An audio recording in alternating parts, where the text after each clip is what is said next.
So now we're going to go over integration by parts problem that loops around, and you'll see why that is in a couple minutes.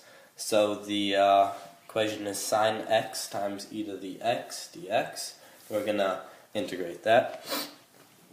So once again, we have our u, our du, our v, and our dv.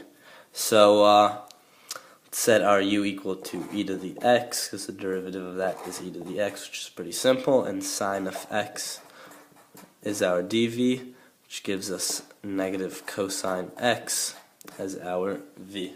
And now let's go ahead and use our integration by parts equation. So we know that the integral of sine of x e to the x dx is equal to u times v, which is negative cosine x e to the x minus the integral of v du, which is negative cosine x e to the x. I'm going to go ahead and put this negative sign outside here, so negative negative is a positive.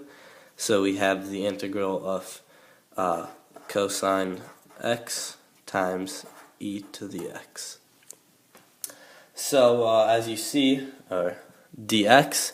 So as you see, we have pretty much a similar expression that we're going to have to use integration by parts once more. So let's go ahead and focus on this cosine x e to the x.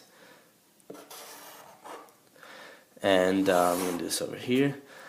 And let's start that. So our u, du, v, and dv. And once again, use e to the x, which gives us a du of e to the x. Dv, we'll set that to cosine x, meaning that our v is sine x. And you might already see where this is going, but the integral of cosine x e to the x is equal to uv, which is sine x e to the x, minus v du, the integral of v du, which is sine of x e to the x. And let's plug this back in here and go back to our original equation, which is the sine of x times e to the x. The integral of that is equal to, well, we have this expression over here, negative cosine x e to the x. And then we know, we already figured out what this integral is, plus sine of x e to the x minus the integral of sine x e to the x dx. And sorry, should be a dx right here. Okay, so now that you look at this, you might be thinking, well, we didn't do anything. I mean, we started with this integral over here, and we got back to this. So I guess we could do integration by parts forever and never really get an answer, or we could use the loop around method. So now that we looped once around and got back to our original equation, we can use some algebra. So this is our issue. This term is our issue. So we want to get rid of that. And we can do that by adding this integral to both sides.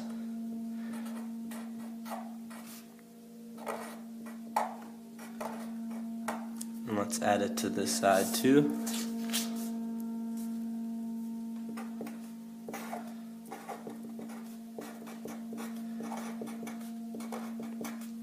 And that way, we can get rid of it. And on this side, well, we already had a sine x e to the x dx, so that gives us 2 times the integral of sine x e to the x dx is equal to, well, now that these terms cancel out, right? So now we just have negative cosine of x e to the x plus sine of x e to the x. And let's finish this off.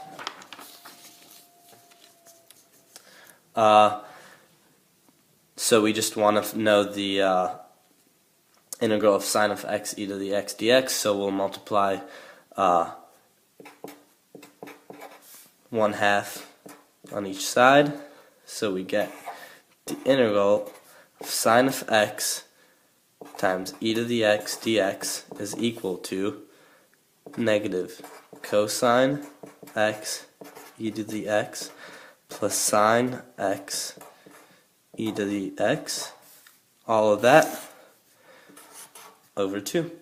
And of course you could probably take out an e to the x and make it look nicer, so e to the x sine of x minus cosine of x all over 2. And don't forget to add c. So that's the loop around method, and you can see here again, once we got our initial expression in our answer, we can go ahead and cancel it out by adding, let's say we had negative 1 times sine of x e to the x, so we just add one more of those, which gives us 0 on this side, and since we added 1 on this side, we have to add 1 on this side, so we get 2. And then we just divided through by the 2 and got our final answer. So, yep, that's the loop around method.